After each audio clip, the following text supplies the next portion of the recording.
We've been talking about fear of riding your horse and what you can do about it to stop the situation. I want to talk to you a little bit about hypnosis because a lot of people have a misperception of what hypnosis is. Hypnosis is the facilitation, whether it's by a hypnotist or doing self-hypnosis on your own. It's a way of accessing a trance state. And so what is a trance state? A trance state is very much like a meditative state. Your brain waves slow down. We're normally in the range of what they call beta waves, and they measure brain waves according to hertz per second. How many hertz per second, how fast your brain is being activated.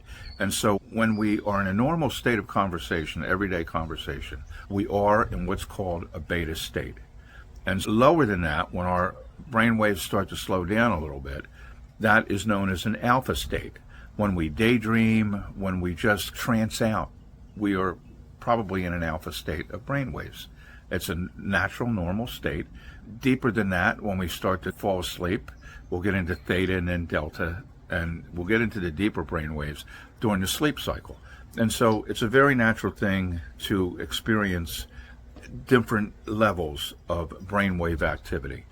What a trance is a lower than normal state of brainwaves. In other words, a alpha state is a light trance, and a theta state is a deeper trance, and a really deep trance is a delta state.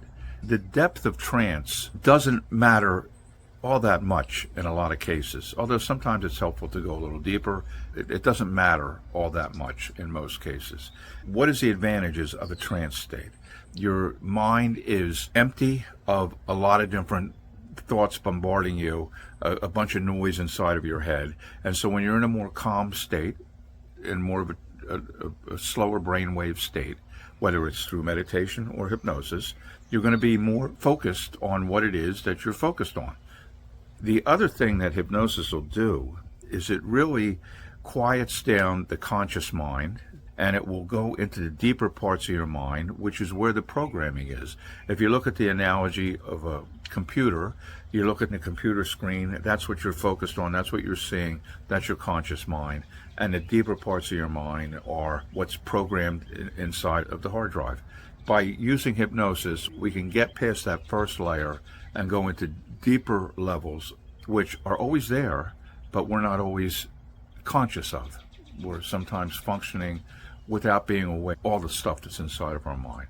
And also in the deeper parts of our consciousness and the deeper parts of our brain, you have memories, you have everything stored away and filed in your brain, things that you've learned along the way. And maybe at this moment in time, you're not focused on, and so you're not thinking about them, but that doesn't mean that they're not there. They're still there. It's been said that it's a lot like going into a dark warehouse with a flashlight. What you focus the flashlight on is what your conscious mind is focused on, and what lays in the darker parts of the warehouse is everything else that's inside of your mind, but you're not aware of it, you're not conscious of it at that particular moment in time. So hypnosis is a really easy, effective way to remedy a lot of behavior that does not serve you, and it's also a great way to install new programming which is serving you better.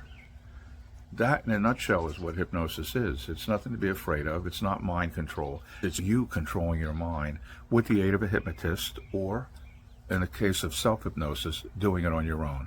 And I teach all my clients how to do self-hypnosis because I want them to really excel in whatever it is their goal is. And whether I'm with them or not, the true power lies within them. It doesn't lie within me.